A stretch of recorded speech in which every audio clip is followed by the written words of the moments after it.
No, it's YouTube Live, and what I do is I record it so that it doesn't have you guys all here. I could do that setup where I have my 360 thing. Maybe I'll do that next time. That would be crazy. Yeah, I have a 360 ball that I could do that with, but I don't have that with me.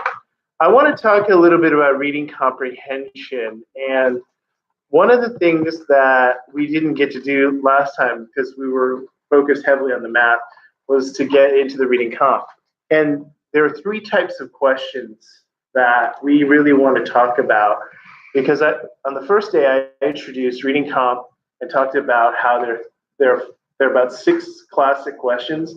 3 of them that we're going to focus on today are called global, detail, and vocabulary and context. And on this first page, they're talking about detailed questions, okay? So a detailed question, I don't know if anyone remembers it, but I'll bring it up. Does anyone remember the definition? Let me see. Detailed questions. So right there on page 62. A detailed question, okay, Nick's looking it up. Why, what, the purpose of reading? It's not as much about the why. The detailed question, like the author uses this phrase primarily to. Yeah, that's the wording that you're looking for. It's emphasizing, it asks specifically about a word or phrase. Okay, so right in the line A right there, detailed questions ask about a word or phrase. And the way you spot them is because they use very specific wording. And the example Shankaran gave us is pretty good. You said the author uses this word primarily to. That's a good form of it. It might say something like, a line number or a paragraph number. It might give you the words in quotations, but sometimes they don't give you any of those 3. They don't give you the line. They don't give you the paragraph number. They don't give you and you gotta kind of figure out what is the word that they're really focused on. But typically it'll say the author uses this word primarily to, or the author uses this word in order to. And you're kind of trying to figure out, okay, I got to go back there and figure it out. Don't go straight to the answer choices. Why? Let me ask you that. Because it'll make you start thinking. Unless the answer is really obvious, which hopefully not. It'll make you be thinking, oh, it's this answer. I'm going to say that it's not just that it's going to make you think. What I'm going to say is that you should formulate an answer by looking at it in the passage. Yeah. Because when you go back to the passage, you kind of reacquaint yourself with what that word meant. And typically, it's not your everyday use of the word. It's more of a contextual meaning for it. So we don't want to be influenced by the wrong answers. There's 3 answers that are wrong, right? 1 is right, 3 are wrong. So to answer them, you must find out the contextual meaning in the passage. That's what I would say. To answer them effectively, you must find out their meaning in the passage. Okay. So when I introduced the technique for reading comprehension, when you go back to the passage, what's the next thing you want to do, Shankar? I just had a question. What did you said for B? For B, because they have specific wording about a word or phrase, a line, because they mention a word, a phrase, or line number or paragraph number. And the way that it's phrased is this word is mentioned primarily to, or this word is, the author uses this word to mean which of the following, and it's basically saying, what does this mean? It's basically a fact-finding question. It's not as much an interpretation or understanding the author's intentions, but it's more just fact-finding on these detailed questions, okay? So to answer them effectively, you must find their meaning in the passage, contextual meaning. For the long passages, you should note the location and the details on your map so you can kind of go, oh, looks like they're going to ask on line 20 or something like that, right? So it'll save you some time. Take a couple minutes here, and I want you guys to read this passage. And then on the right, you can see these little lines here.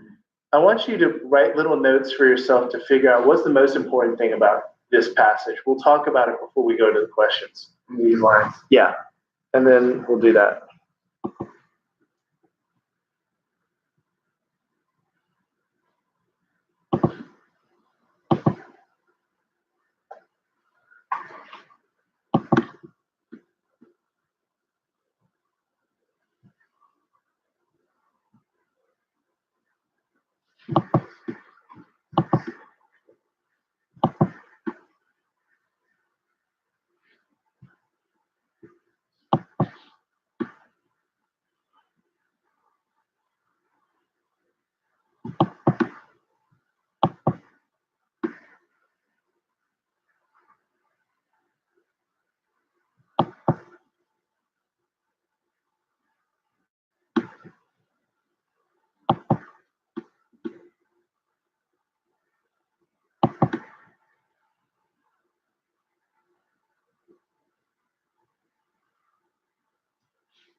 Are we ready to talk about it? We don't need to have a full-length summary, but just enough notes that we're familiar with the passage. Let's do that. Who wants to share their notes? Okay, Shankar, you wanna? Well, one thing I noticed was that there were 4 points, there were 4 like sections, and there was also 4 paragraphs. Right. So I kind of took the main idea of each of the paragraphs. Okay. I mean, I wasn't done, but like I was. Just tell us paragraph 1. What? Paragraph 1 was talking about how just basic overall introduction that the automobile has greatly affected American life. Okay, automobile has affected American life. Yes. Let's write that up here. Point 1.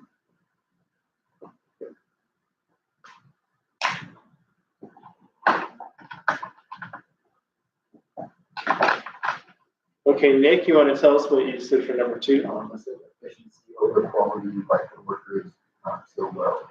Efficiency over quality.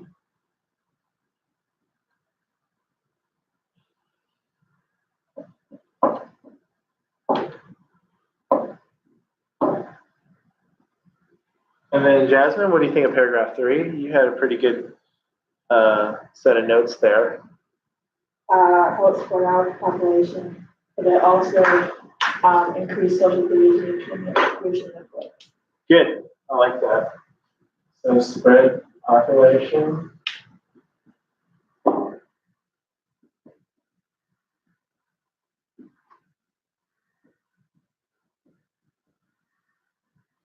True, and then Grace?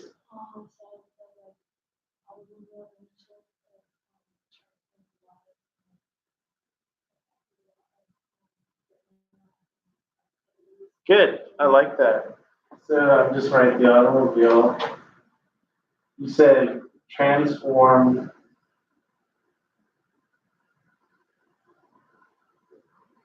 family life. And what was the second part again? And Activities. and activities.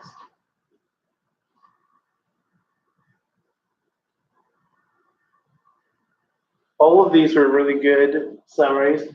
I'm just putting this up here so we could compare with each other what we wrote down. I think all of you guys had really good summaries. If we gave this an overall purpose, what would we say about this passage? Nick? That automobile has transformed American lifestyle. Okay. So kind of similar to I'm just going to do this just to keep it easy for me so I don't have to write. The automobile transformed American lifestyle. But she had family there, but it's kind of similar to that, right? I'm like this auto transformed American lifestyle. Try not to run out of room there. But yeah, that's basically what we have. The automobile transformed American lifestyle. So that's good. Anybody feel like we left anything out or pretty good? I like what everyone had here, so that's good. Let's do this. On the next page, it's the same passage, so you don't have to flip back and forth. There are 2 questions that are detailed questions. So you can just flip it, just turn it. It's the same passage. The same passage like that. Okay. And what we have here, since we read it, I know your notes are on the previous page. You're probably like, oh no, I'm in my notes. But let's just go question by question. Jasmine, you want to read number 1 for us? In the second paragraph, the primary difference cited between American and European car manufacturers is that. Okay, so we don't go straight to the answer choices. They're telling us where to go. Where do we go? Second paragraph. And then the primary differences. We did kind of take notes here. Our notes say efficiency over quality. Do you want to double check that in the paragraph real quick? Yeah, and see if that is what the paragraph is saying. The main difference between the 2. Yes. Okay. All right. In contrast to Europeans, which this is from line 16. In contrast, those words stuck out to me because they were differences, right? I circled those when I saw. Good, excellent. So in contrast to European manufacturers, which employed higher percentage of skilled laborers to produce fewer and costlier cars, American companies focus on turning out a large quantity. So costlier cars, they actually use the word costlier. Yeah, so let's go to the answer choices. This is what I want you to do, Jasmine, since you read it. I want you to read the answers out loud, and for each of them, say yes, no, or maybe, based on our discussion here. The American manufacturing process places a premium on efficiency. Yes. Okay, let's read the next one. European manufacturers were able to produce a greater number of cars due to those cars were quite expensive. Okay, The American manufacturers profoundly changed the population distribution of their consumers.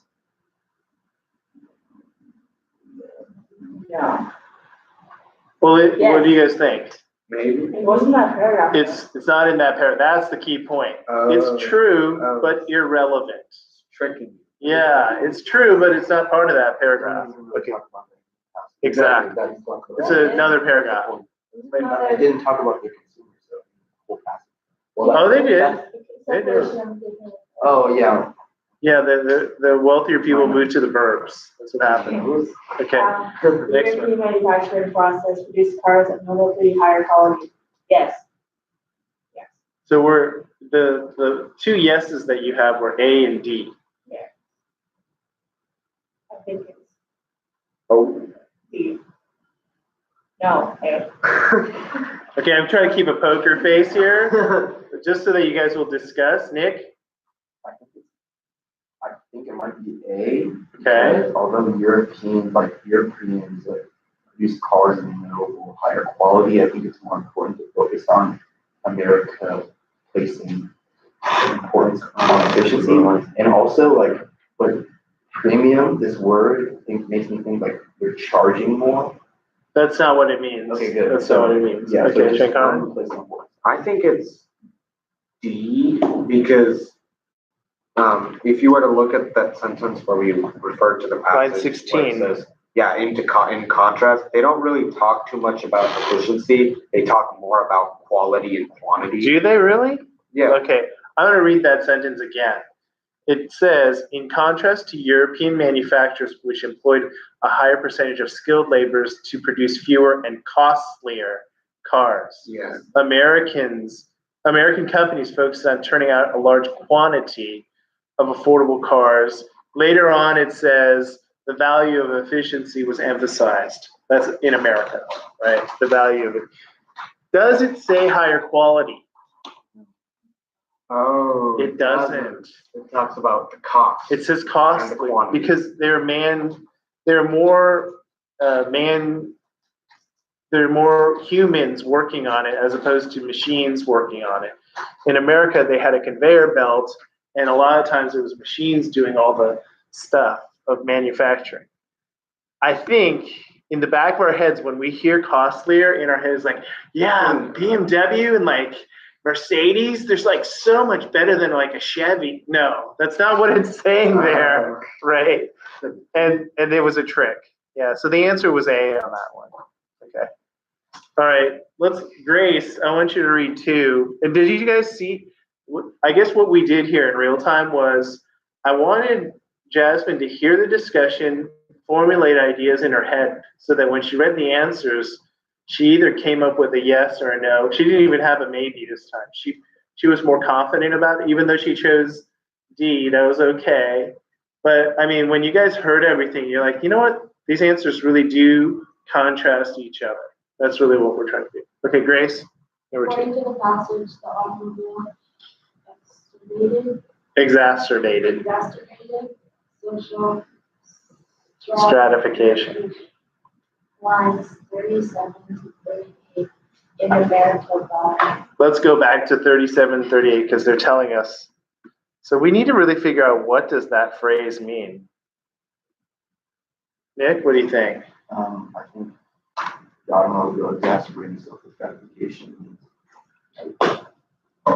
exacerbated basically means like made worse or like just Right. exaggerated, like focused on it and made it like larger Mhm. of a thing, and social stratification is like polar opposites. Good. polarization. Yeah, good. And that's really what we said here. This is what I think Jasmine gave us paragraph 3. Yeah. That's exactly what that was. Now let's go through the answers. Grace, I still want you to read and give us a yes or no, or maybe.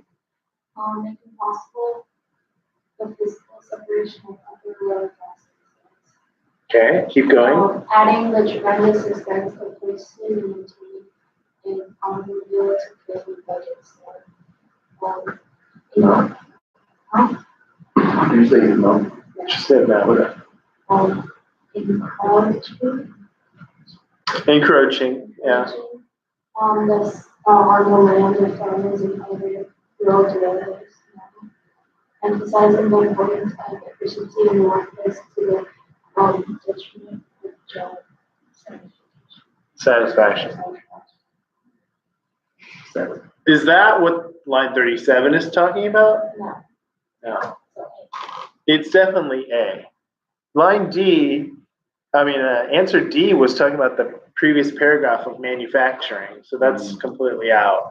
Family budgets, not really mentioned, right? They don't talk about that.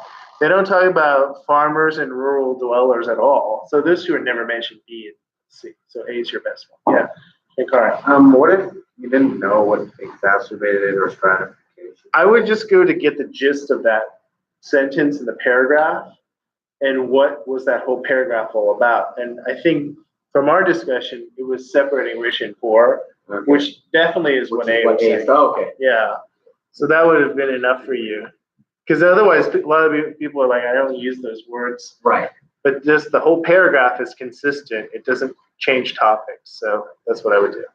Okay, we're going to move from detail questions to talk about vocab in context. Vocab in context ask about a contextual synonym. Okay? What is a contextual synonym? A contextual synonym, yes. We're on the vocab in context. A contextual synonym is a word that when you look at it at face value by itself, you may have a definition in mind, but within the passage, it means something else. And the answer choices are all one-word answers. So you know that this is a vocab in context because you have one-word answers or they have definitions. It might say something like, the following is most similar to. That would be a vocab in context. Or it'll be, is the following word is best defined as, and you can identify it. Shankaran, you were going to say something? No. Okay. You can spot the wording because they have one-word answers or they give you definitions. Because it'll say something like, this word is best defined as. So you're looking for wording. What I'm training you guys is to develop the eyes so that when you look at these questions, you're like, okay, I can classify this type of question. This is how I'm going to go about it. As opposed to just, hey, I just see a bunch of questions and I'm just going to do it as I see it, right? To answer them effectively, you must understand how they're used in the passage. So that's how I would say for that one. For C, you must understand how the word is used in the passage. So, all right. We've already, A was, they asked about contextual synonyms. Contextual synonyms. Like they might be two words that normally you would not associate with each other, but the way that the word in the question is used, it has a different meaning.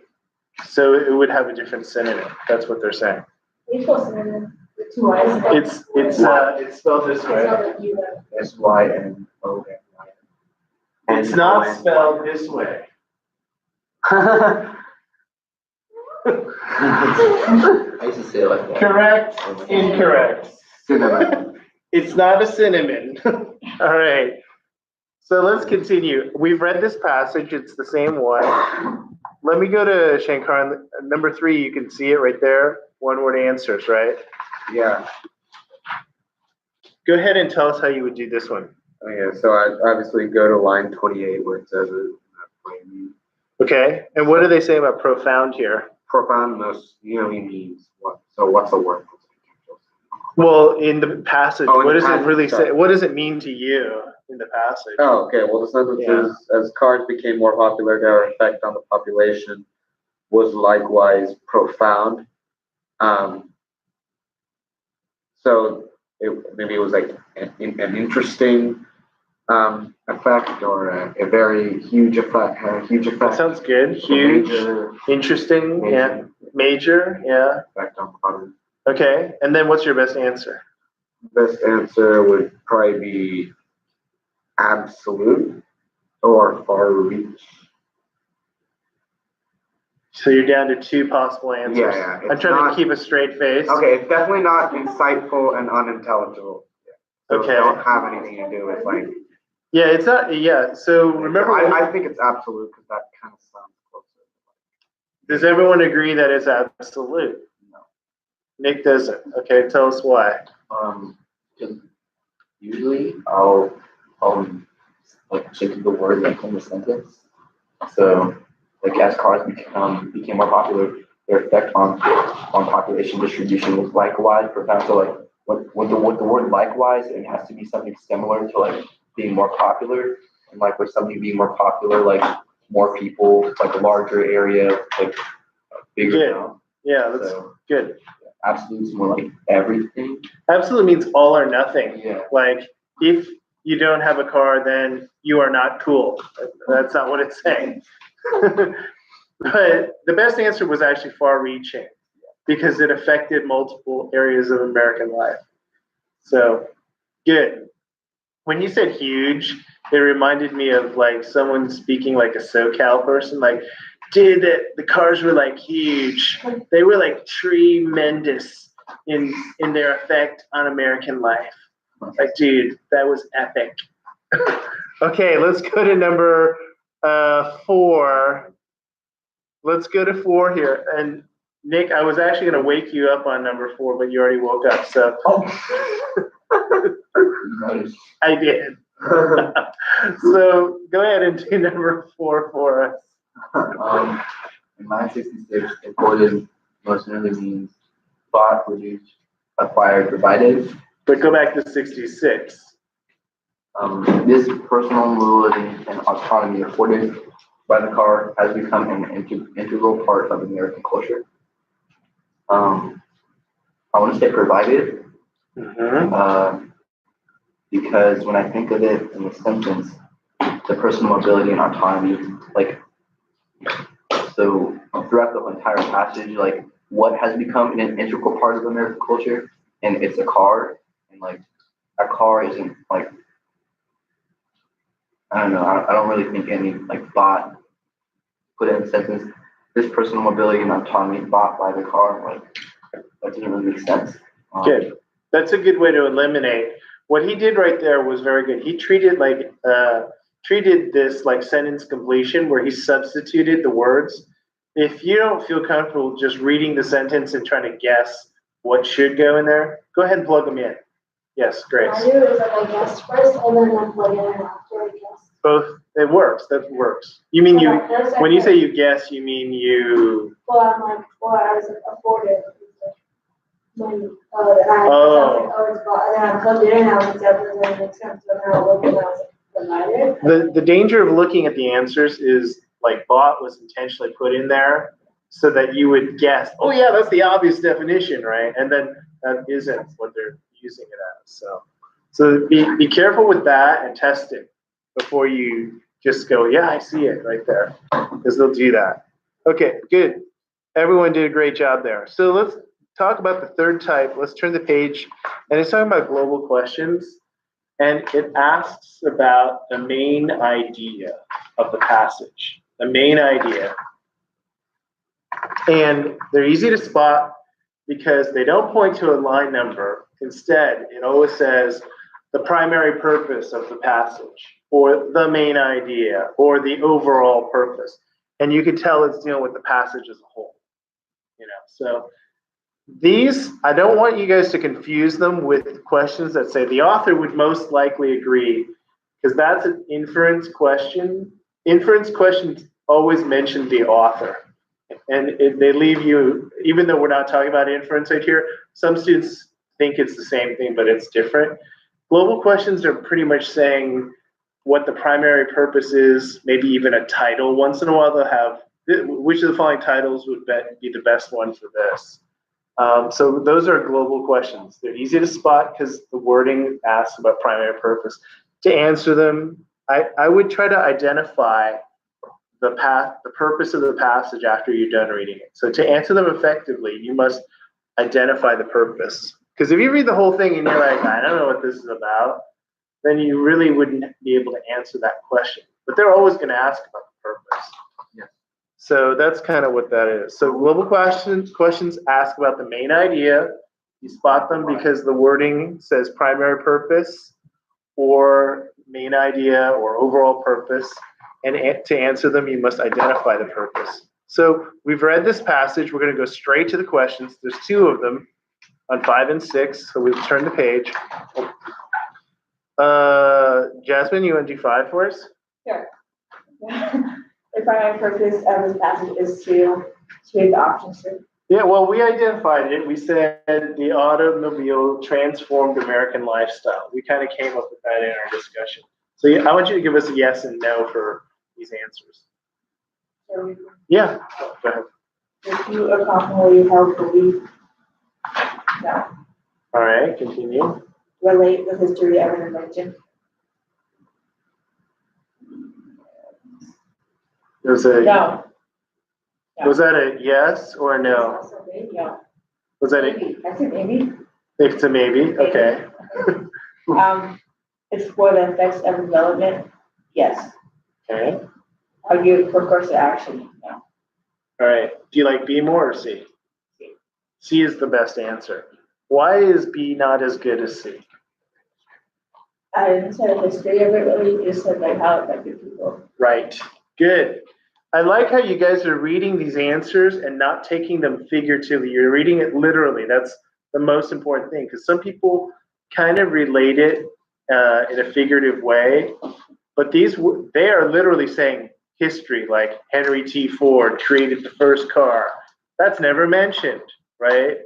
We don't know anything about early cars. All we know is these were cars manufactured in the 50s and 60s, right? So this is not the early days of cars. Okay, Grace, number 6. Based on the passage, author would regard the chances about automobile as. Wait, why is this a? It's sort of an inference. I don't know why they put that in there, but it is an inference question, but let's just keep going with it. More permanent than those brought about by other previous causes. Yes, no, or maybe. Don't read the next one until you have a feel for. You're asking me. I'm asking you. No. Okay. All right. Next one. Far-reaching in extent in both positive and negative effects.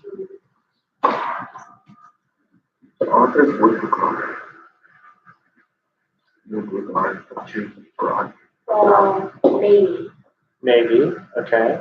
Difficult to understand, but really investigation about largely negative and profound influence. Okay. Those are stronger no's. B's your best answer. We did talk about the car being far-reaching, transforming life and family. That was, and it also spread the population, rich and poor. So there were positive and negative things. It doesn't talk about other 20th century causes. This wasn't even a cause, right? It doesn't talk about anything worthy of investigation. That's so hard. And then the D was too strong, largely negative. I don't think they mentioned as many negative things, but the best answer was yes. Yes, go for it, anytime you want. So we're gonna move from there. This was the end of the session 2 stuff. Everyone should have today's lesson. You can put this in your folder. And then, or this was young. No. Okay. So this one, put that to the side. You can really bring your folder. I'm actually going to move from here to the writing section because I know that we just did reading, but I'm going to move over to the writing section. And so we're going to start on page number, because there's actually a lot of math to do today also. Maybe click the stand behind. Yeah, just put it on the next one. Yes. Rather than doing reading, I want to go to, should be on page number, we're looking at 100, okay? And this is talking about subject and verb agreement here. So this is, like I said in the first lesson, there's certain topics of grammar that they'll always bring up that'll be relevant to us. So we're all on page number 100, which is talking about grammar. So it says a verb must agree with its subject, noun, in person, and in number. I think some of these are very obvious, like it says a stamp sticks to an envelope. Stamps stick to an envelope. But what the SAT and the ACT typically do, this is one of the sections where these two tests are almost identical with each other. They like to separate the subject and the verb and put other filler words in between them, so you have a hard time determining, am I talking about this word or that word as the subject, right? They typically do that. When you do this, I would try to identify the verb first. Identify the verb and then say to yourself, well, which one is the subject? Oh, it's this word. Because then it'll make logical sense as to which one. So if you identify the verb first, Yes. then it'll be much easier to find out if it's relating to its subject or not. So point B says the noun closest to the verb may not be its subject. That's what I was saying, because they put a lot of fillers in there. On this first one, Shankaran, when you read that sentence, identify the subject and verb for the first sentence. B. The verb is sticks, and the subject is. No, that's the stuff I read that was Oh, straightforward. I'm sorry. Yeah, those were Okay, for the first one. Those are the ones that are right next to each other. Stamp and sticks, stamps and sticks, or stick. Sorry. Yeah, right. Makes Those are obviously right next to each other. Okay. The noun. Okay. So you want me to identify both the verb? Just the first one. Just read the first sentence and tell us. No, but both the verb and subject. Oh yeah. Okay. I think is the verb. Okay. Is this the verb? Then what's the subject? The subject is the chair with. Can only be one word. The chair. Chair. But the trick, what's the trick that they threw at us here? They had an adjective. Or they had a with the legs. Legs is plural. That's the trick. They're kind of like, some students, if this was an underlying verb, like is, they would change it to are, but that would be the mistake. Because if I read the sentence now, the chair with cabriole legs are an antique. No. That doesn't make sense. Because what they really want us to do is be able to, overlook the words in between it so that you knew that chair, yes. Is the. It's verb. correct. Okay. It's correct as is. Yeah. Okay. Nick, you want to do the next one? MP3 players, small portable devices that play digital audio files, are popular with many different demographic groups. Okay. If you're to identify them, what is the subject? What is the verb? Subject, MP3 players, Mm-hmm. and The verb. The verb.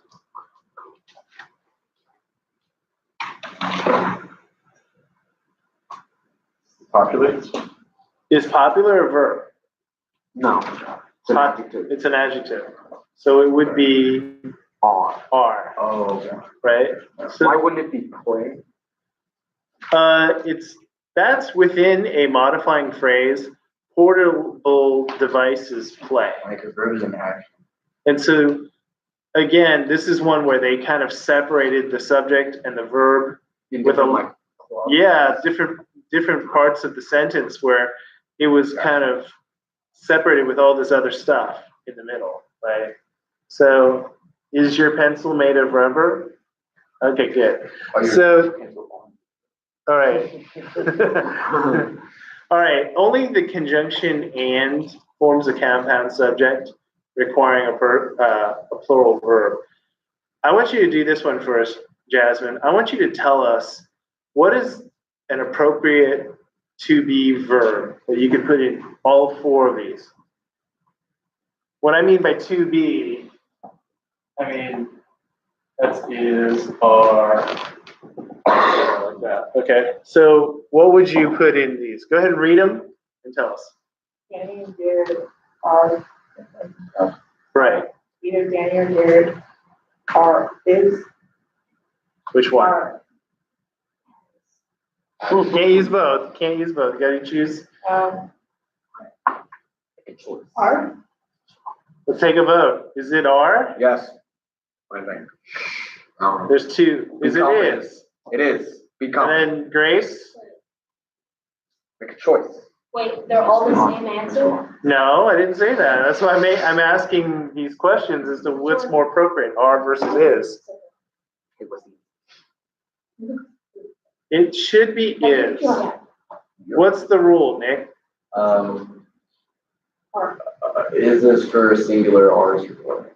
That's true, but the rule is when you have the either or phrase, the second word determines the verb. Okay? Look at this next one. Grace, can you read this? Neither. Neither Danny nor his brothers played in the tournament. What would you put in there? Oh. Are. It's the second term, right? Oh, okay. Shankar, and read the last one here. Either his brothers or Danny blank in the Bentley club, and the answer is either his brothers or Danny is. Correct. Yeah. So even though the first term was plural, the second one is singular. Yeah. Do you guys see how the second term decides whether the verb is singular or plural? That makes sense, right? Now you guys know that rule. So that was the intention of this, because some people are like, why do you keep talking about Danny and Jared, Danny and Jared, Danny? The reason is because there you have singular versus plural there. Okay. Either. So this is what I want you guys to do for a minute. It doesn't take long. Just do 1 through 10 on the facing page. Just write have. Yeah, you can circle the proper answers for those. Verb agrees with the second subject, right? In an either or situation. Yeah. If it's either or. Yeah.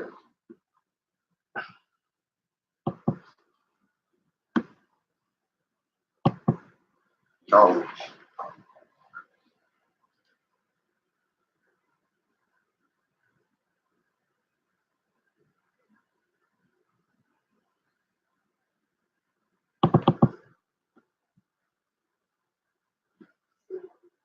Whoa.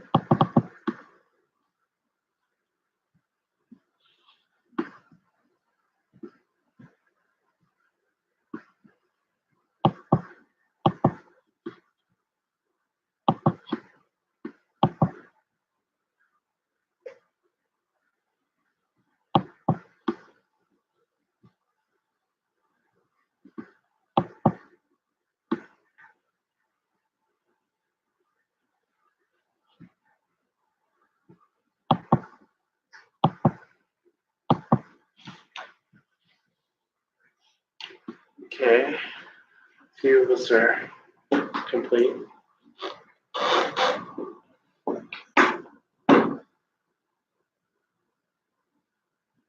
Yeah, this. Stay.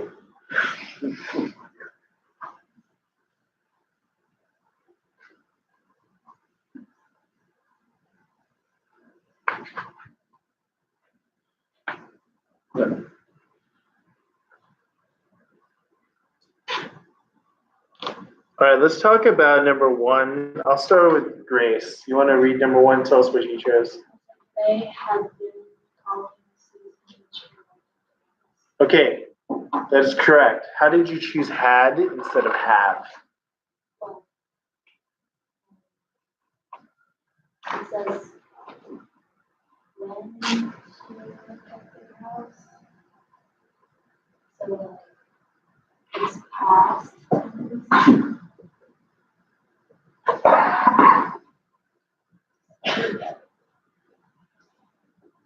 I don't get it. Who knows the difference between these two? Yeah, one is I had studied. This one is I have studied. What's the difference between the two? Yeah, Nick? Isn't it like completion or like past, present?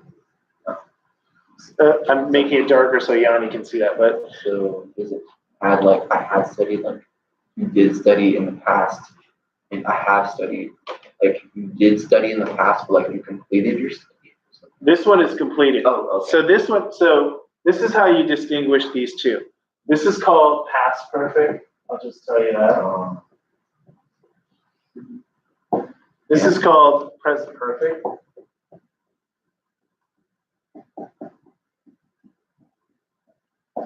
The big difference, Nick was right on. He said, the difference is this. They both start in the past. Okay.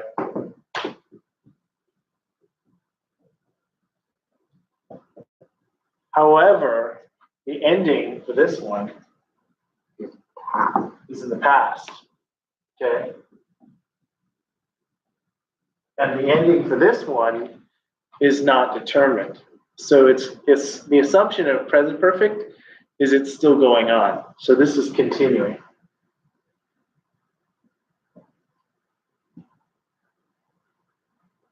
Oh, okay, gotcha. It's like if your parents ask you if you studied, you don't say I had studied. It's like Right. I have studied.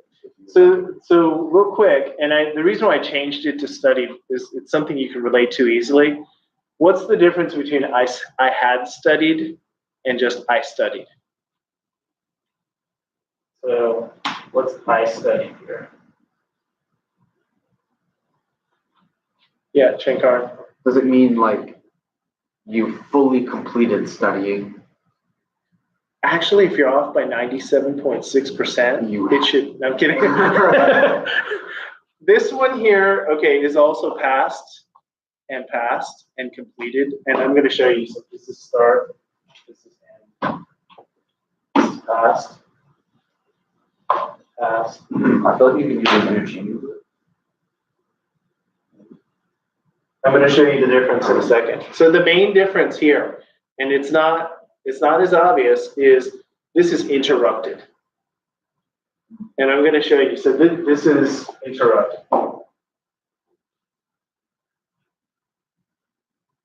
And what I mean by that is, if you put this into context, I had studied, but my phone rang. I had studied, but it was dinner time. I had studied, but I got bored, right? So it's interrupted by something.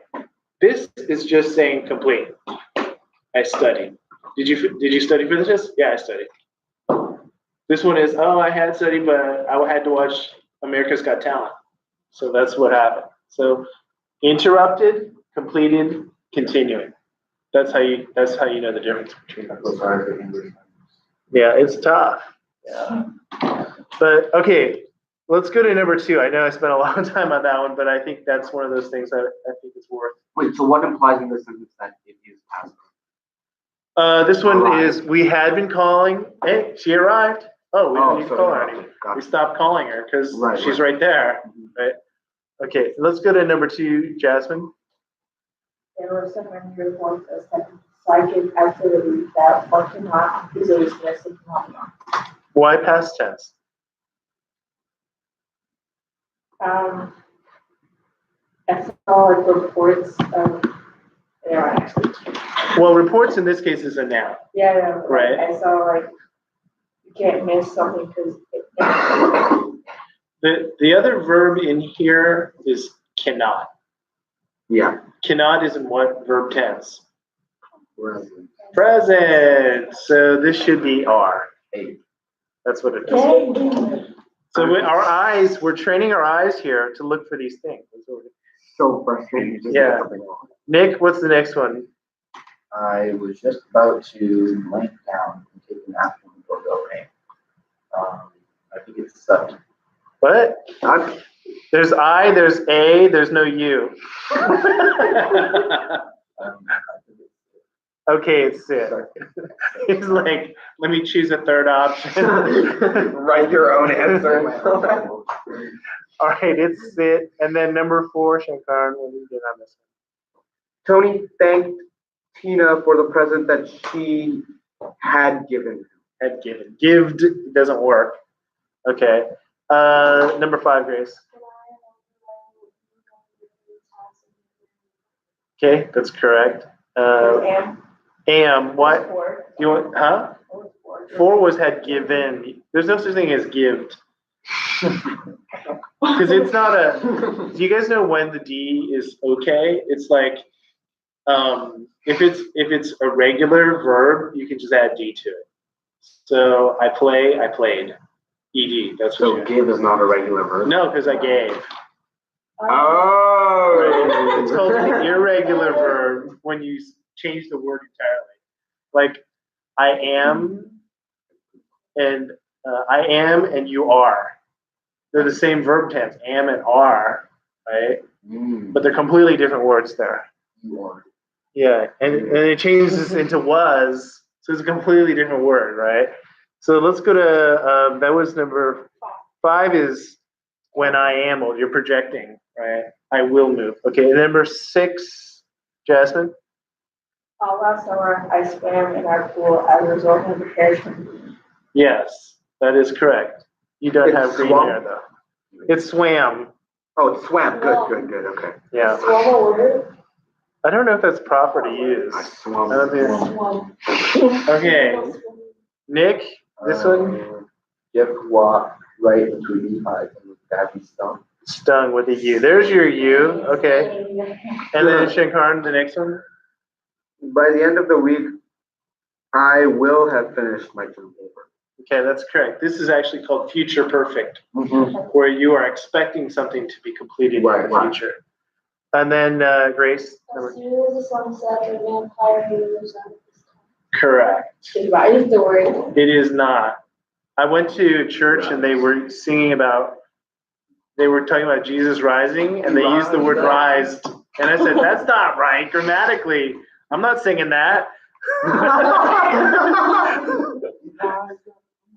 All right, it should be rose. But a quick question here. What's the difference between raising and rising? Raising is you're doing it. Okay. You're Something's raising rising, someone's it's rising corpse. by itself. You got it. There you go. She even did a dab there. Sorry. You want to do a dab for Yanni there? Oh, really? I mean, he's not watching it now, but it'll be on recording, and I'll give him the YouTube link so he'll see your dab.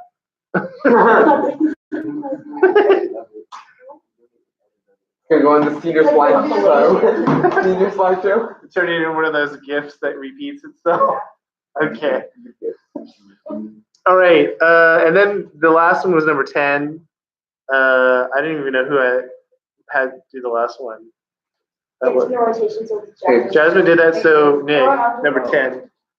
Sabrina's mom. I wasn't sure. Sabrina's mom had laid the baby down. Yeah. Had laid? No, I laid. thought it was That's not interrupted. So it's not, it's completed. So laid the baby down after he fell. So Oh, yes. had would have been interrupted. Right. So that brings us back to understanding the uses of those verb tenses. The next page, we're going to talk about modifying words that are modifying or phrases or clauses. Sometimes they'll use a comma in front of a phrase like my car, the red one is red. Okay. What? My car, the red one, is red. Okay. So that's a modifying phrase there. It could be with commas, but sometimes it's not. You could just say my red car. That's one word that's modifying car. But usually they'll give you something with commas. And you've got to place it right next to the word that you're trying to modify right there. Right? So is there anything wrong with this first sentence here? Shankar, you want to read that from A? With the fire department? Yeah, the fire department. The fire department brought the fire under control, rushing to the scene. No. I think it's right. He thinks it's right. She doesn't like it. She thinks there should be a semicolon. Any other? I wouldn't use the semicolon unless you're making the second part with either a full independent clause or else it starts with a conjunction. So there's no conjunction there with a comma. So no, I wouldn't use the semicolon. Anybody else have an opinion about this? Nick? I want to like switch Okay, the structure. good. And then where would you put it? Rush into the scene, comma, the fire department, right, the fire control. Yeah, because what I just said earlier is it's got to be right next to the noun that it's modifying. And so he moved that phrase to the front, right?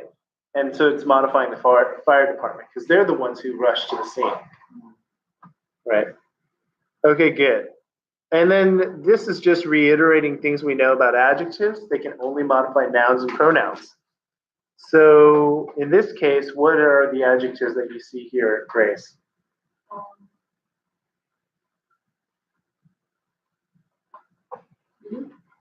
In part B, the potent.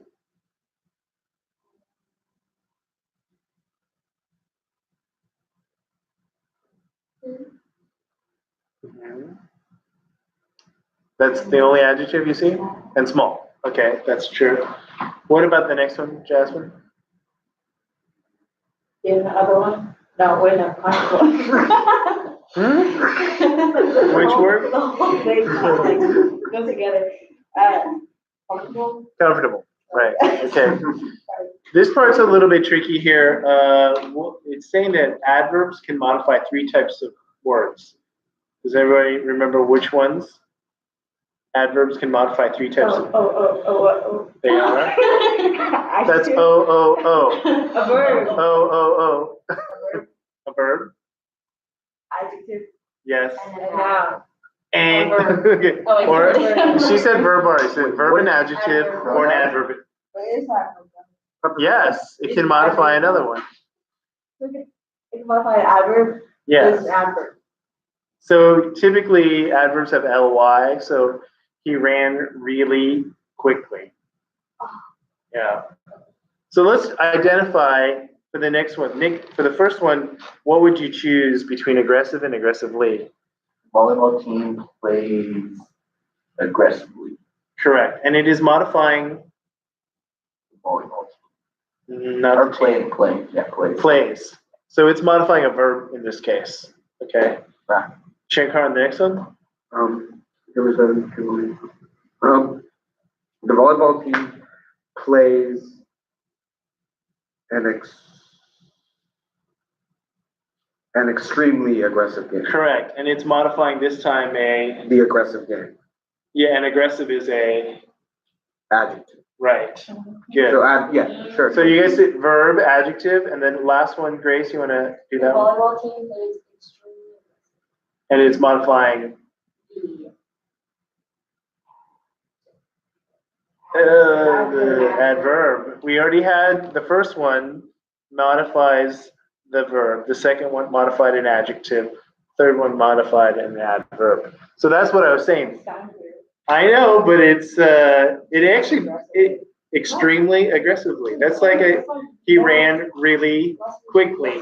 That one sounds better than this one. Really quickly. So that works, right? It's the same thing as extremely aggressively. The other one that we I did feel so about sorry it sounds for so you. weird. Okay, let's do this on the next page here. Let's have Jasmine read number 4 for us there. Yeah, that's it. 103. Yes, 103. Adored by millions, the reputation of the award-winning actress is owed to the realism she brings to her roles. Okay, do you notice anything that sounds wrong about that? Nothing? Does anybody notice anything about it that sounds off? Nick? Is owed to. Okay. Grace, was that your hand was up for a second? No? Yeah. Doug's line is owed to. Okay. Yeah, sounds weird. So you think this should not be Answer A is leave it as it is. Okay. I guess it could be like that.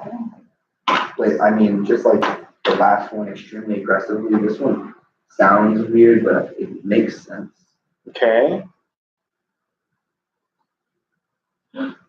It's D, Why D? because sound better. Sounds better. Yeah. That Oh, doesn't it's- Did anybody have any other reason besides it sounds better? I'm going to read this original sentence and tell you why. Adored by millions. The reputation. Do you adore a reputation? Oh, No. God. It's the person. It's the person. So when you read D, This it's stuff is so tricky. adored by millions, the actress owes her reputation. Tricky. So like what I said earlier, they kind of separate it and they kind of clog it with other words like award winning, right? But it's the person. She is adored by millions, right? So that's answer is D. I didn't look at the content. Okay, let's go to 5. Nick, you want to read that one first? Having won the lottery, Sam's laughter, which caused several passersby to look up loud. Does it sound good? No. Okay, so A would not be a likely answer there.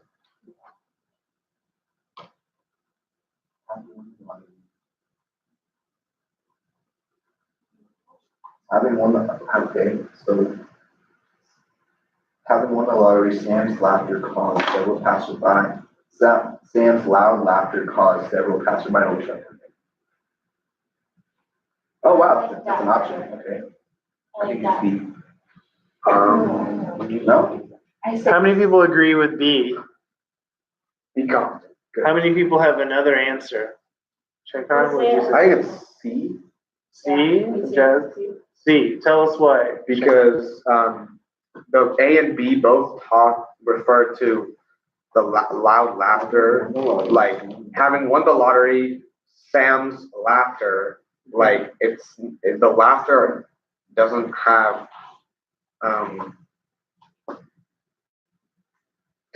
a relate, like how do I explain it? It's kind of like the fourth one, the first laughter- one, where it's like you don't adore a reputation. Right, the laughter did not win the lottery. Yeah, That's the Sam laughed problem. loudly and that implies that it's like Right. did it in relation. Okay. So when you look at Can't this, explain it who well. won the lottery? It's Sam. So C is the best one. It's not the passers-by. It's not people walking by. They didn't win it. It's Sam. So C is your best answer on that one. That's your best one. So that's tricky. Again, what they're doing is they're forcing us to rearrange the sentence so that it makes more sense and rephrase it so that it makes sense. Okay? Okay, so good. Let's go to number 6 with Shankaran. Although Shakespeare's brilliance is evident in his comedies, his tragedies contain his most extraordinary insights. I think that sounds so. I'll keep A as a possibility because I think that sounds okay so far. And then with B, even wait, despite the fact Shakespeare's brilliance has been evident. It's definitely not D because that doesn't really make.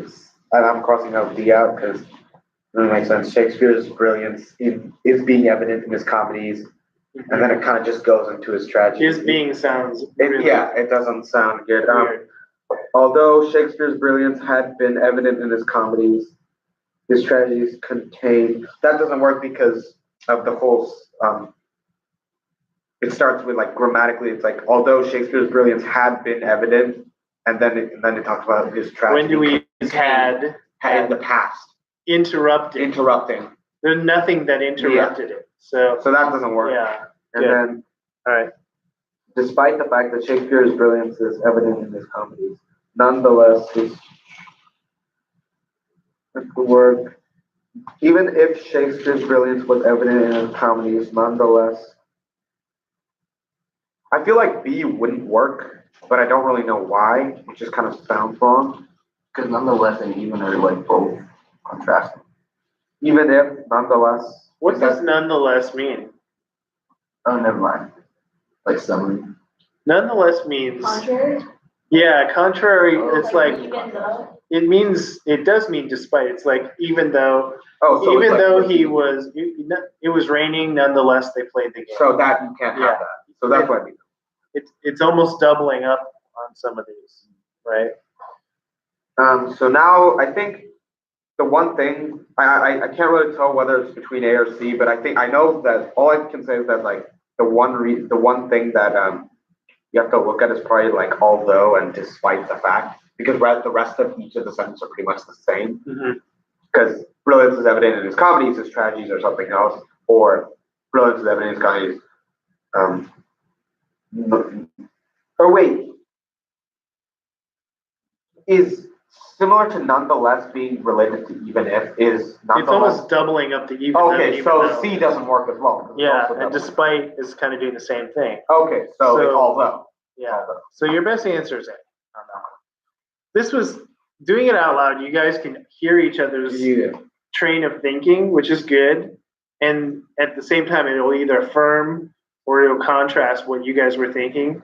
But when we all came down to it, it's like, you know what? A was the best one. That's the hardest thing is like keeping it as no change. You're like, oh, it's good. Right? Yeah, that's why I didn't eliminate it.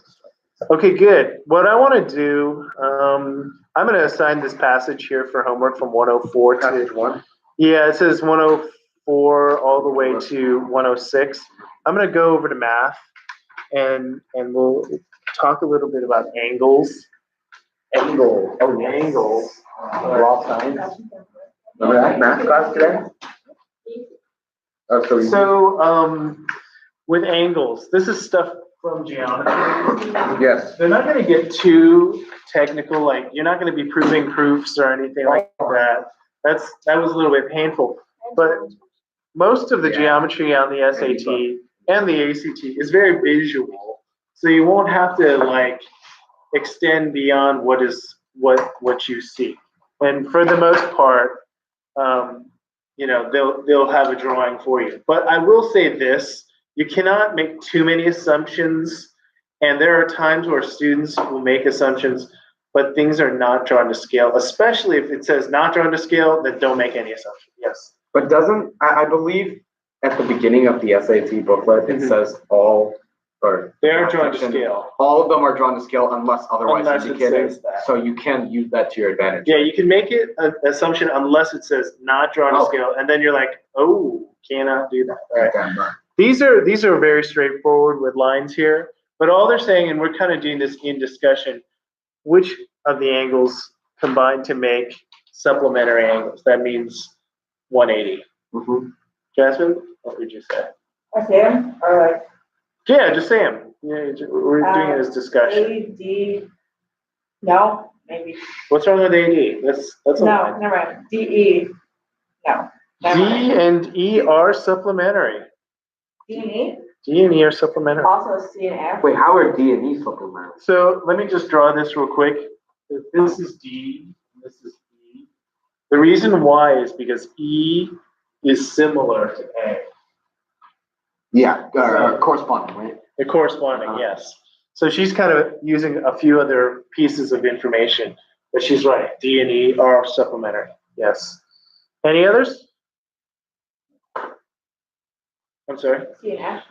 C and F. Yeah, that works. Yeah. A and B? G and C. A and B, G and C are not 180. G and C are corresponding. What about G? G and B, yeah. G and B, yes. C and B, Yes. And then any others? I didn't hear. A and H. Yeah, A and H. Yeah, that's good. D and C? D and C. Oh, sorry. that was like a 2.5 on the Richter scale. I can do better. Okay. Oh, yeah, it's crazy. Yeah, it's pretty bad. Every finals. When we can. I'm not always there. You should have a nickname, Richter. We all took our Everyone like 10 looks seconds up break. and is like, and then I always go like this. No, man. For like 10 seconds. Okay, so obviously there are some that are equal to each other that are vertical angles. You guys have heard that term. Yes. Opposite course. angles. So that one, do we need to identify those? Otherwise I'm gonna move on. Yeah. We do? Okay.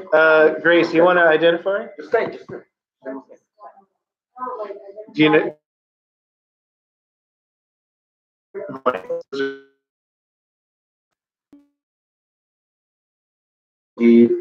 And then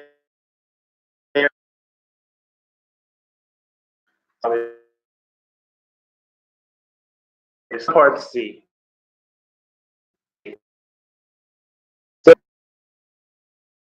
Right? Yeah. Any of these That's something. We're-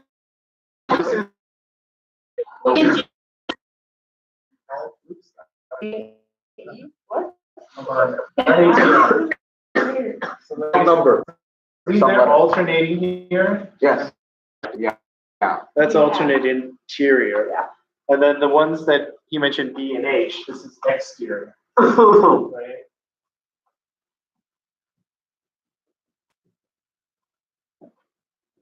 Right? They alternate because they're on the opposite sides of this transversal line now, right? So that's why they're called alternating, because they're on opposite sides of each other. Cool. These are usually early questions. Sometimes they'll put some stuff about lines that'll be a little bit challenging here. I don't even know who I left off with on this. Nick, you want to read number one? Line L is tangent to two circles in a plane, and the circles lie on the same side of line L. If line N is parallel to line L, which of the following is not a possible number of points of intersection between line N and the two circles? It is, but is there enough information for us to draw something that would help us? Yes. Okay. What does tangent mean again? Okay, who wants to help out? What is a line that is tangent to a circle? Nick? Okay, answer your own question. Yeah. It's just a guess, but it doesn't mean like it like touches one point. Correct. Oh, isn't the thing in first grade? So he said, well, I'm going to just draw it like this to make it easy to see. Yeah. And the reason why it touches at one point, creating a right angle. So with the radius. So here's your radius. And this creates a right angle. So I'm going to just call this line L, and there's two circles here. This is line L. So I'm going to draw another. Here, just extend this.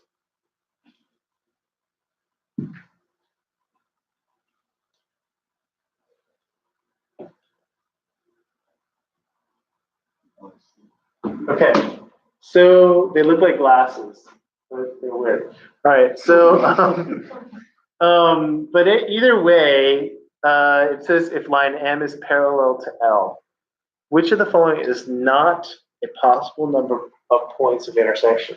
Wait, is line M? So I haven't drawn M yet. Oh. But if I was to draw M, and it's going to be parallel to L, what is not a possible number of intersection points? Yeah, Dave? 5. 5 is correct. Tell us how you got that. Because the line can stop in between the two circles, so that can be two intersection points. The line will not stop. The line is continuous. So you're on the right path, though. But let me draw line M first for a second. Oops, this marker's not so strong. It's too strong. Yeah. Okay, the points of intersection, 1, 2, 3, 4. So 4 is possible. Is 2 possible? Wait, where are you getting these numbers in the first This place? is called line M. Okay. This is 1, 2. I'm just counting the points of intersection. Point of intersection, that's what you're talking about. I thought you were talking about distances. I was like, what? No, it's just M cuts through at 4 points. And then I'm going to draw another version of this. So here, this is 1, 2. So M could cut through twice. Now the question is, Whoa. Wait, please say that. This is line M. It's parallel to line L. Sure. It cuts through here and here. Or It could cut through 4 times 1. We don't so know we're where finding the different. versions of M. The other thing here, which tricks a lot of students, I drew it like this because this is how most students draw it. There's nothing in this question that tells you that both circles are equal to each other. So I'm going to draw a bigger circle. And the reason why I drew a bigger circle is because now that's 3. Do you see that? Because some students are like, well, how'd you get 3, right? But it's absolutely impossible to cut through 5 because this is the most edges possible, right? 1, 2, 3, 4. 1, 2, 3, 4. So if you increase the circle, that'll just decrease the amount of times it'll. It allows us to call out the 3. 1, 2, 3. Let me erase the small one. Yeah, so by increasing the, what do you call it? The mass, The size. the size of the circle, you'll have less and less points. But like 4 is the min. Yeah, they still have a 4 here. Do you guys see that? 1, 2, 3, 4. 1, 2, 3. Right? Here's a 1. If I really wanted a 1, there's a 2. Right? Yeah. So all of those are possible except 5. 5 is just not possible at all. That's on there. Sometimes it's good to draw things out because the words alone would not have been enough for us to do that. This is what I'm going to do. Rather than explain and walk through, I want you guys to take a couple minutes and try to do 2 and 3, and we'll see how you guys do with this one first. What? Hey.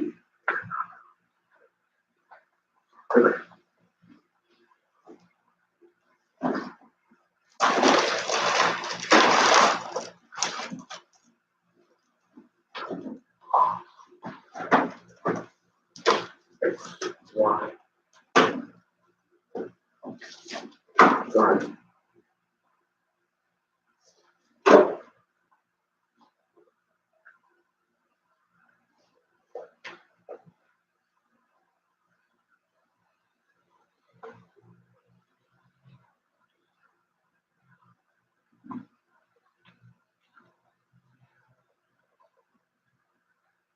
Oh, I had a question about the problems. Will there ever be like a sort of problem that will give like unnecessary information? Sometimes. Like, for example, I'll ask the second part. Yeah, once in a while they'll give you too much info. So some of it might not be needed. Once in a while. Once But in a usually you do utilize it. Every single thing that they Yeah. have.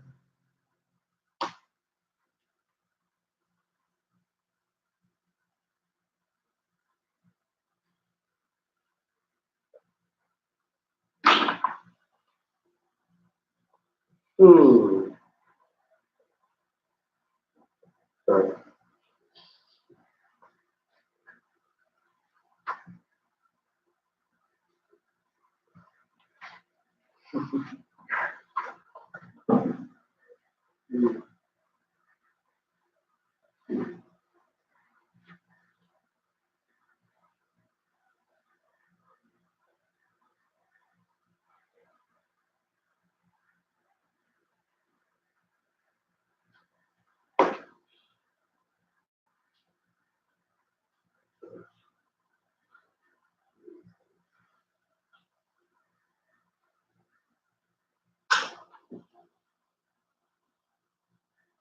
Can there be decimals?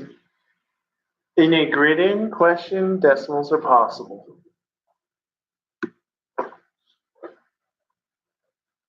Or if they're listed in multiple choice, right? That's right. Better quote. And this would be more story.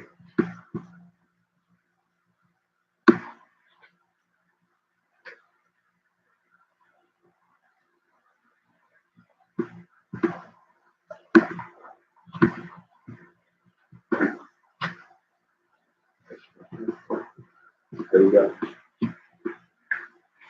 Okay.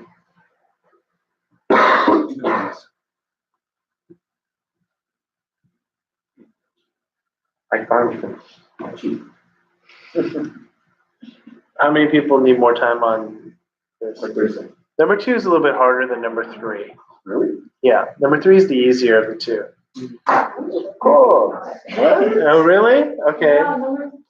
You did it wrong. I'll give it hard. I'm sorry. Thank you. I'm sorry. I'll give you I think you're right.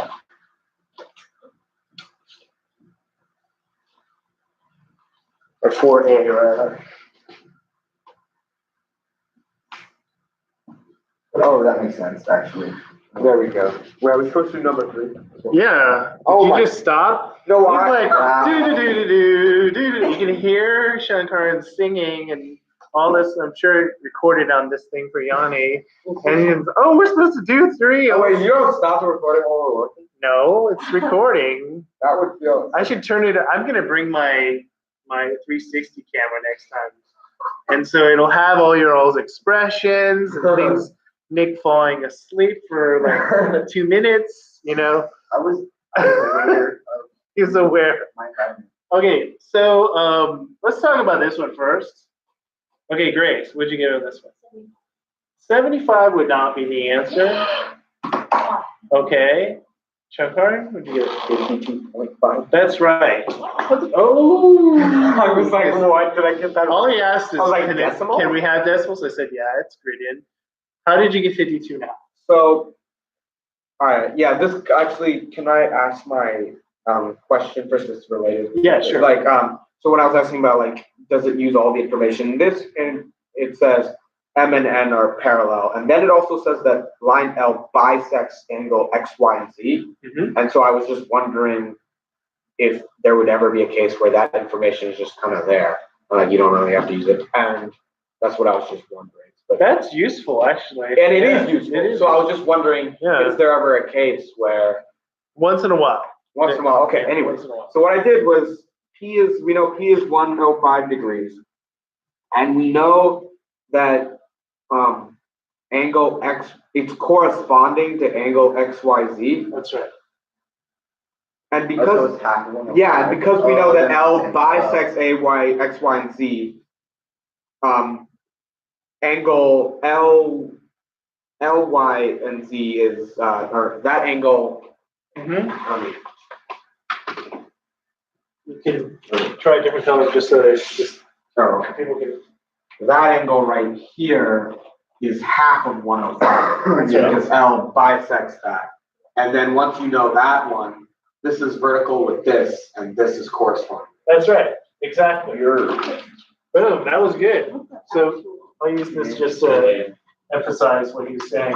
It's J. I'm trying to use the colors so you guys can see the contrast. One of these. This one equals this one equals this one. Because these are vertical, also known as opposite.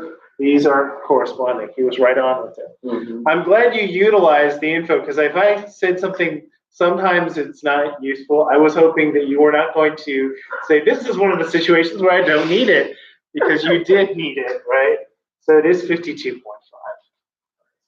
Oh, wait, is there definitely? I know, right? Yeah.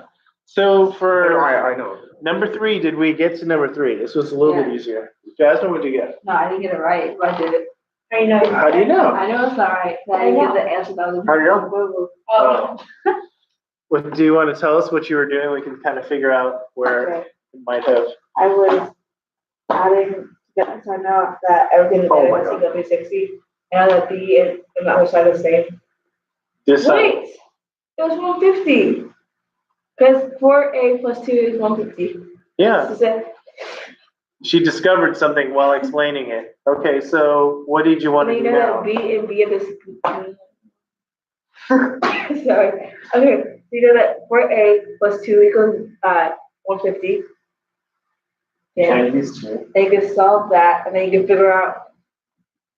And once you figure out what that is, you can divide it by 2, because B and B are the same. B and the other one are the same. Well, don't divide anything by 2 yet. What is A first? That's enough. Okay, what would we do to find A? Nick? We divide 150 by 4. Not yet, not yet. 1 and 2 on both sides. Correct. There we go. So Grace says, subtract the 2 on both sides. So when you do that, Then divide by 4. What's so it's gonna be, she subtracted the 2 on both sides, then she divided by 4. What do you get after that? 37. 37. Yeah, so this is 37. So the answer is not 37, so you can cross it out. Right, cross out 37, Oh, it's great. because you have to subtract B. What is B? 75? How do you find these? Like, B, Oh wait, this this is not a circle. is, this It's 60. is oh, 180. I know. Straight line, okay, Shankar? It'll be, because it's supplementary, it would be 180 minus 37. Yeah. I just. Don't even do that. No, wait, is there? Don't even do it. Just look at this. Just this part. This is B plus 150, 150 plus 37. right? Just look at it like that. That's a straight, I didn't draw out the right side of the, Oh, because I. So you I did, just wait, drew so the you did left. 180 minus 150. that's it. So I could also do 180 minus 37. No, you couldn't. You could do 180 minus this stuff to find this. Oh, okay. No, I was doing 180 minus 37, but that doesn't work because that's How A. much is B? 30. 30. 30. Yeah. This is 30. So that means the answer is So the answer is 7. 7, because 37 minus 30, 7. Okay. Okay. So visually, sometimes it can be a little tricky, but I could tell some of us were trying to use the whole figure and we didn't need to do that, right? All right, good. So let's move on here. Let's talk about triangles from geometry. Yeah. boy. That expression spoke a million words. I said, let's talk about triangles. And she's like, okay, AAS. real quick. We know that triangles have 180 degrees. Yes. There's something called the triangle inequality theorem. It was a civil rights struggle. No, it wasn't. Okay. I'm kidding. The triangle inequality theorem, take it as literal as possible, means something is not equal. That's what they're saying. But what they're saying here is, and it's very simple, any triangle. For any triangle, if you add up 2 of the sides, the third side must be less than the first 2. So A plus B greater than C. That's what that is saying. The result must be less. Less than. So this says when you add the lengths of any 2 sides, the result must be greater than the third side. Oh, it must be greater than. The result must, well, I'm saying A plus B is greater than C. The third side is less than the first 2. Greater than the third side. Yeah, the sum, the sum Wow. of 2 sides Must be is greater than the third side. third side. Okay. Does that make sense? Yeah. And it doesn't matter whether it's a right triangle or not. It doesn't have to be a right triangle. This is any triangle. So that means if I said A plus C, it's obviously greater than B. B plus C, greater than A. So it doesn't matter which sides you choose. Sum of 2 sides greater than the third side. That's what they're saying. Okay. It doesn't have to be a right triangle. But on the note of right triangles, you guys are familiar with it. You guys know the Pythagorean, right? Yes, of course. So one thing that I wanted to mention on point E, I'm not going to explain the Pythagorean. You guys know your Pythagorean triplets. Like. That means 3, 4, 5. Yeah. I don't know all of them. Yeah, she read it right there. But the point of that is, a lot of times when you're looking at these tests and you're looking at a triangle, if you see a hypotenuse with a 13 in it, that should be screaming at you, it's a 5, 12, 13. Because they don't randomly say, hey, let's use a weird number like 13, right? It's not like, hey, let's make them feel like this is going to be an awkward number. Yes. Are those the only 2? No, there's a list. If you Existing. Google it or go on Wikipedia or something and type in Pythagorean triplets, it goes to infinity. It just goes and goes So and you should goes and memorize goes. all the combinations. Don't memorize all. Just these 2 are very critical. There's 1 or 2 other combinations, but these 2 show up on the SAT the most. Thank you. And if you see a hypotenuse of 5 or 13, it's going to make you more confident in guessing the other 2 sides as 5 and 12 for the 5, 12, 13, or 3, 4, right? So that's what it's harder to guess the 3, 4 because the number 3 and the number 4 are close to each other. But a 5 and a 12 are obvious. They're easier to identify. Let's do number 4 together. Grace, you want to read number 4, and I'm going to draw this while you're reading it. The figure above shows the route of Ted's trip from his house to his friend's house. Ted traveled 6 miles from A to B, 6 miles from B to C, and 2 miles from B to C, and from C to D. If Ted were able to travel from A to D directly, how much shorter in miles would the trip be? Dang. Want to solve it? Let's talk about it. Talk about it. Yeah, what should we do first? Draw a line for me to do. Okay, that's good. Why do you want to draw a line there? Because, well, one, that's what we want to find, and two, it also establishes some right triangle. Good, because the shorter route that Ted takes is direct, A to D. So he's no longer just going on the normal street. He's just floating. Okay, he's flying. Okay, so we know the original path, and now we need to know the direct path, A to D. So how do we find that? Do we use something with 6 miles squared plus Big brain. I think. But that doesn't completely do cut off. Well, you'd have to find the hypotenuses. Because you have 2 right triangles? Yeah. Right. Do we have enough information to do No. that? I don't think so. Why do we not have Because enough? we don't have that side of the right angle. You're talking about this? That side, you don't have that side, what that is. Because you need 6 squared plus something else squared. The problem is 6 represents B2C. Yeah. So you don't have It's to. half, right? No. That's not an assumption. You know why? Because the length of this top here is 6, the bottom one is 2. So it's not an equal cut. My drawing is not perfect.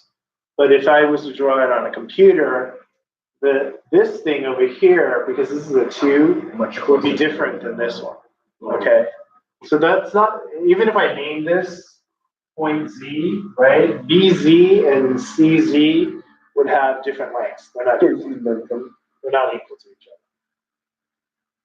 other. Right. Okay, so what can we do?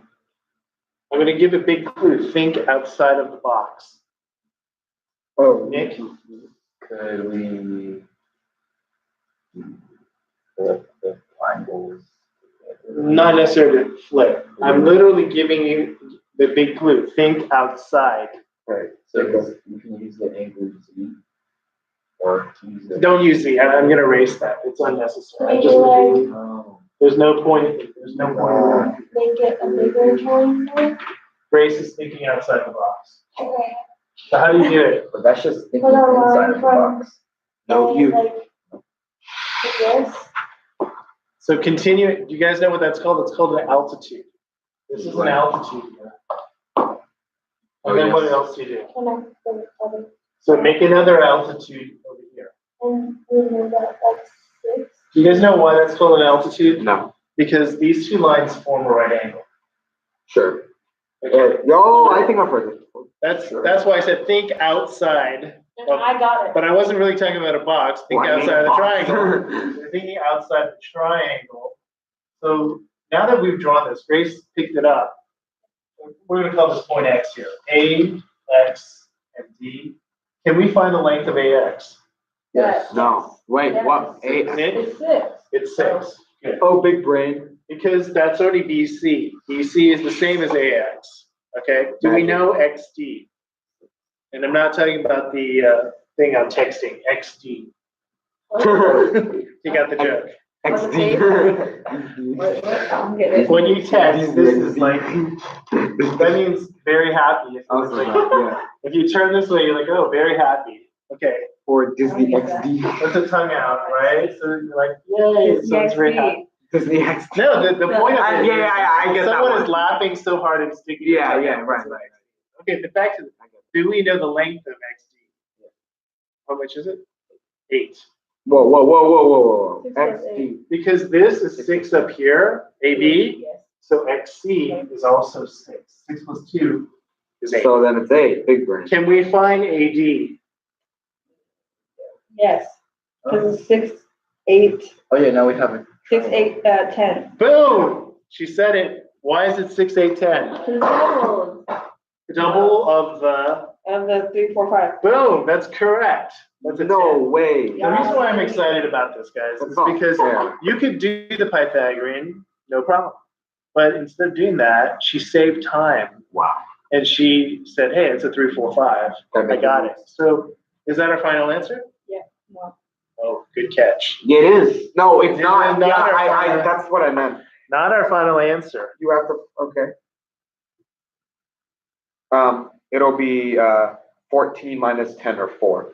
That's right. 14 is the original. Because you added the distance. The original path of ABCD is 14. 6 plus 6 plus 2 is 14. People get excited. They're like, 10. Bam, that's the answer. Oops. Nope. It's not the answer. It's what is the difference? It says, what is the difference between the longer path and the shorter path? That's what that is. So the answer turns out to be 4 on that one. Really? Mm-hmm. Everyone remembers these two triangles, 45, 45, 90, 30, 60, 90. Sort of. Yeah. These two are mentioned in the front of the SAT. They give you these formulas there. But you got to know when to use them, right? Mm-hmm. So obviously, what they're typically doing is they'll give you angles of a triangle, and they'll give you the length of one of them. So I'm going to just draw one for a second. So here's a 30, 60, 90. Yes. If this one here was the length of 3, and they don't give us anything else, can we find the leg and the hypotenuse? Yeah. What would they be? It would be 6 for the hypotenuse and 3 root 3 for the, what is that? Just the other leg. The important thing that I want to emphasize about this triangle is this 60 degrees correlates to this side. The 90 correlates to the hypotenuse, and this 30 degrees correlates to the 3. Is everyone aware of that? Uh-huh. Because what they'll often do is they'll just give you one of the 3. So you don't have to draw it all the time, but you could just set it up like this.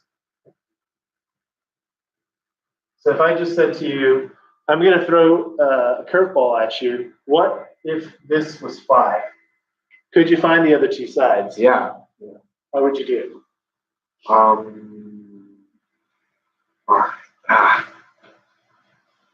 Because look at the format. The format is typically this is x root 3, this is 2x, Is that 12? and this is 10. x. And it's that one. It's not 10 actually. It's not 10. 3 root 3 is Because equal look to what I'm 5, saying. right? Yeah. Is that the? Not 3 root 3, but x root 3. Would it be 2? So this is x root 3 equals 5. So how do you solve that? 5 over It would be- root 3. They're not going to be 5 whole root 3 numbers. 5 root 3 over 3 is that side, right? Yeah, so that's right. What Shankaran just did was he said, you got to divide both sides by root 3. So I'm going to divide by root 3, divide by root 3. These two cancel out. You have x by itself. You don't leave the radical in the denominator. You guys learn that? Yes. So you're going to multiply this root 3 over root 3 To get 5 root 3. to rationalize. You've heard that before, Yes. rationalize the denominator. So this is 5 root 3 over 3. So this over here is really unfriendly looking number. This one you multiply by 2, so it's 10 root 3 Over 6 or? over 3. That's it. The reason why I threw this at you is this is easy to look up in the front of the test. You're like, oh yeah, I got it, right? But instead of giving you something friendly like these, they'll give you this, where the x root 3 equals a whole number. And it doesn't have a radical there. And you're like, what do I do with it? You guys see that? Yeah. Okay, good. Let's do this one together. Let's do number 5 together. This is definitely a together problem. All right. Can I have Jasmine, you want to read number 5 for us? If AB equals 2, what is the area of ABC? ABC. So we go. So what should we do first here? Shakar? Stay out the area of the triangle. One. Okay. Or are you going a little bit more deeper? Or, You can find the angle. yeah, find the angle. Okay, so Jasmine, what's the first thing you found? The angle. Well, I know which one. What are they? You can subtract 105 and 45 from 180. And you get No, that's not. 30. Grace said 30. That's right. So that's 30. Okay, good. So we have 30. Does that help us at all? No. Yes. It doesn't? Okay. So what can we do if it does help us? Use it. I really think I learned this in class. Yeah. Law of science? Where it's like, yeah, law of science. Or is that You only might if be able had to do it- that. if You had actually a might be able to do law of science on it. Yeah. It might be on the calculator section. You want to try it with the calculator and find it with law of science? You could do it. But there is. I haven't tried it that way personally, but it might work. But you have another way in your head. I have another way in my head, but if you want to try it and come up with an answer, No, I want the easier. I'll one. let you do it. I'll let you do it. You can pull your calculator out and do it. Yeah. If you can come up with it, I'll be like, cool. All right. But for those who are not thinking law of science, what else can we do? Go ahead. I want you to actually go ahead and try to find it. I want to see if it's the right answer. But for those who are not thinking of law of science on here, what else can you do to this? Jesus. Oh. I'm going to give you one clue. Think inside the box. Oh my gosh. I draw a line right down the middle. There you go. Oh man. Wait, but now I can't. Oh, because then it's a, oh my. And then this is a 60. 36. God. There you go. And now you're reading that. Okay, so that 105 became a 45 on the left side And a 60 on the right. and a 60 on the right. You can, Oh, and are then you going to do your law of science? I have never tried it that way. It might actually work. I have not tried it. It should work. It should work. Can we use the information that we have to find the info necessary to, Yeah. what's the area? What do we need to find the area here? The base and the height. 1/2 base of head. Right, so we're looking for that. Okay, so root two over 2. I'm going to give you a huge clue. Oh, so the height is 2 root 2 over 2, right? 2 root 2 over 2 Is the height. and simplify it. Root 2. Just root 2. Yeah.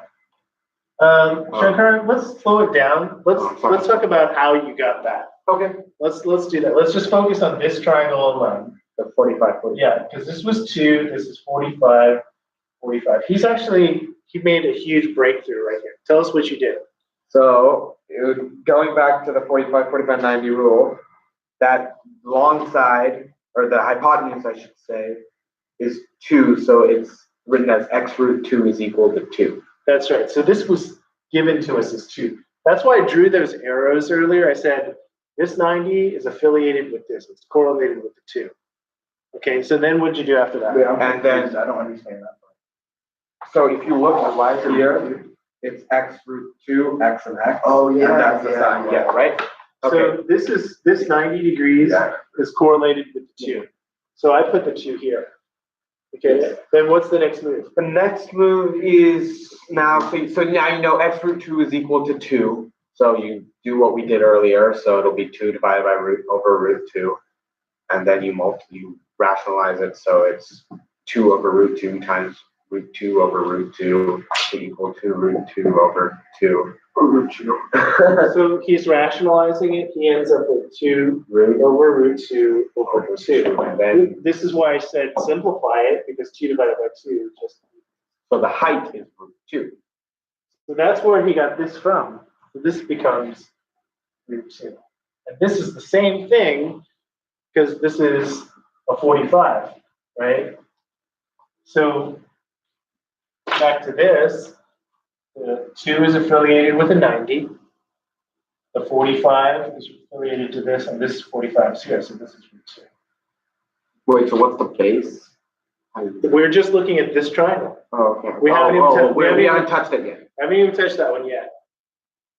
So what's a way to think of like Nick originally brought the idea of drawing the line down. That was the altitude. Right? How, when you're like in a blank problem, like how, Right. what?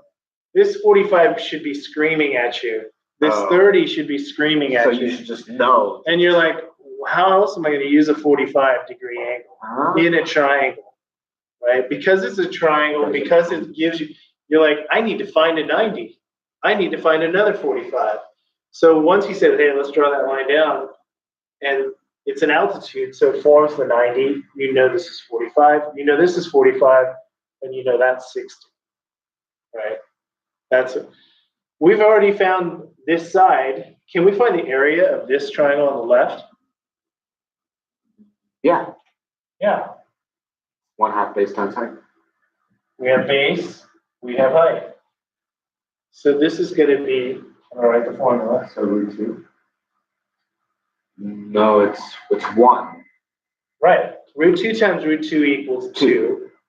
Ah, So now you have 2 times 1/2. Or, This yes. equals 1. So triangle on the left equals 1. So this one, area equals 1. We need that? Just leave that alone now. Let's deal with this triangle on the right. Okay. That's why Grace, I said, go ahead and do that. It's a law of science thing. Maybe it's faster. I don't know. It should work. It should work. But let's, she's like, yeah, I'll see it. But let's keep going. We know this is root 2 on this side also, right? Can we find can we find this? Yes. We can, using what? 2x. So 2 times root 2. Let me erase this stuff here. Right? So this one here says 30, 60, 90. Which one do we have already? We have the 30. We have the 30. And we have the 90. Well, No? we need to find the 60. Oh, I'm sorry, yeah. We need to find the 60. So Oh, so it's the root. proportions, if you guys looked at the formulas on the previous page, this is x root 3, and this is 2x. So which one do we need? Do we even need this one? No. We don't even need it. Oh, so my bad. It's x root 3. You're using x root 3. Yep, So, we don't even need that.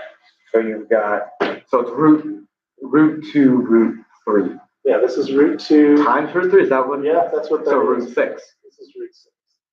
So do we have, Yes. Now root 6 plus root 2. so let's do this triangle here. Now you have root 2, root 6. Do we have base and height?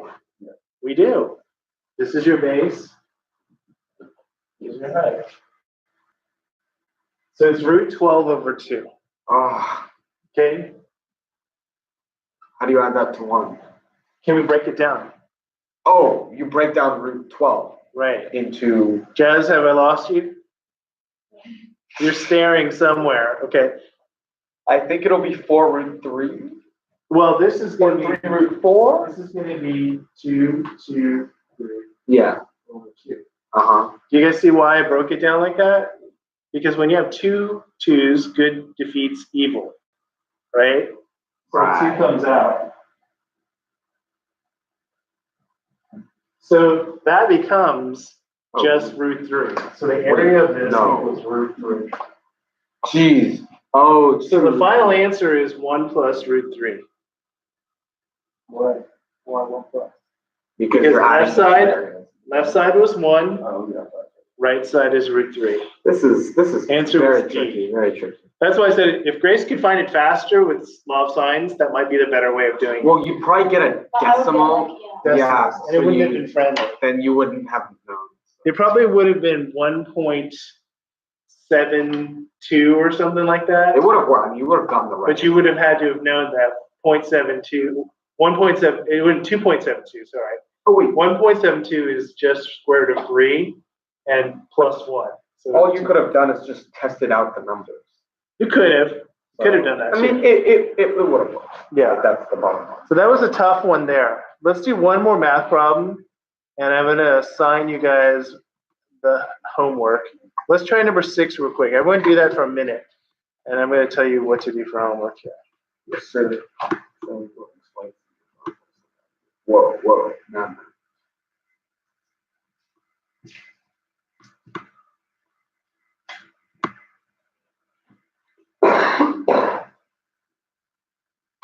Oh, I got it.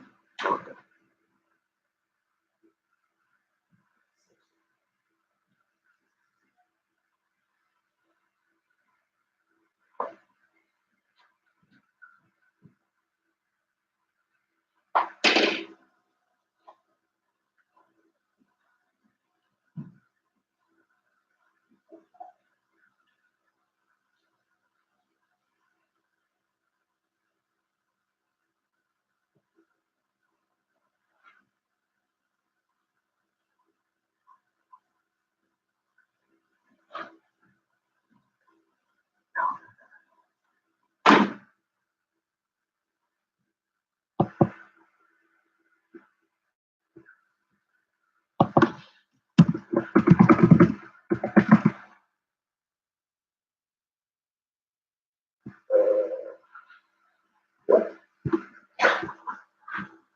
Let's try without the sound effects.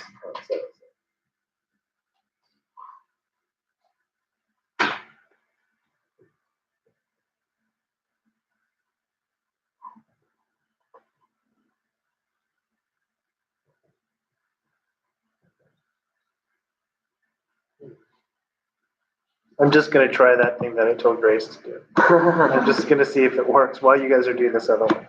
Just keep.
Not sure if that helps, but let's see.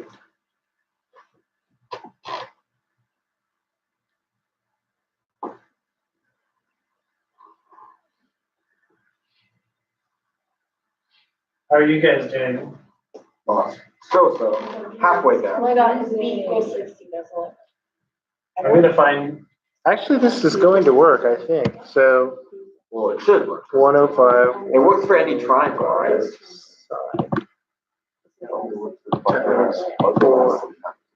All right, clear. 105 times 4. Okay,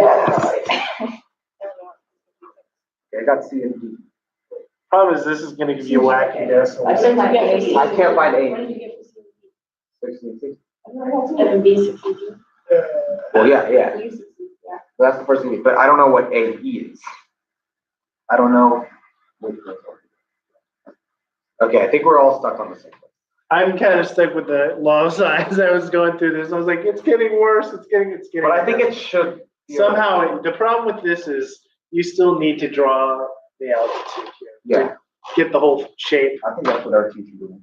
Yeah.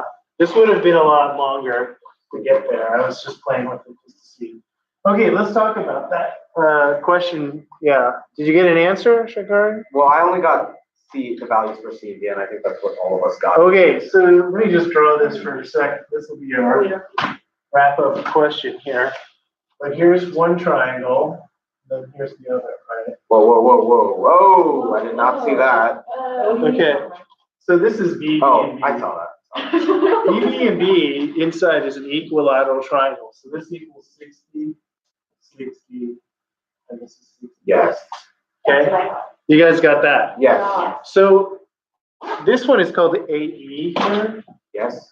And really what you have here is A, E, and 60, right? So that tells me A plus E equals 120. Oh. And then the other triangle is BCD. So this is C and D. Really what you have here is 60, CD. So C plus D equals 120, right? So A, E, and C to D. Add them up, it's 240. The total is 240.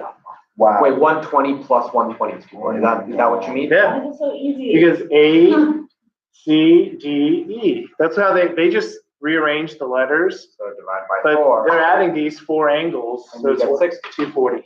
Okay. And you get 60. Or each, or no, you get. You don't know. We don't know that they're equal to the 60. We don't know that this is equilateral. We don't know that this is equilateral here. This one. We don't know. Right. D should be in the corner, but we just know C plus D equals 120. It could be unequal. But I got C and D as both 60 because you can see the parallel lines, Right, and then corresponding. right. What if they are? We don't know the Well, they exact. are, but they are drawn to scale unless otherwise